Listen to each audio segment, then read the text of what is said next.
शिवजी मिले तो पूर्ण अरे लकड़ी हाथ में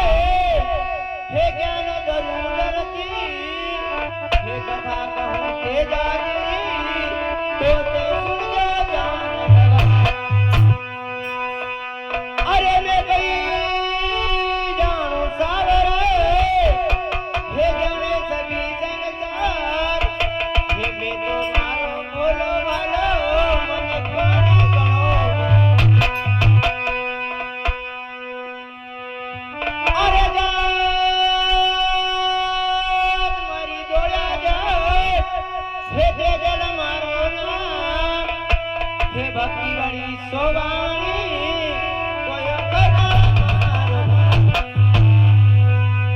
अरे गुरु गोविंद ने खड़े हे मैं गण के लाज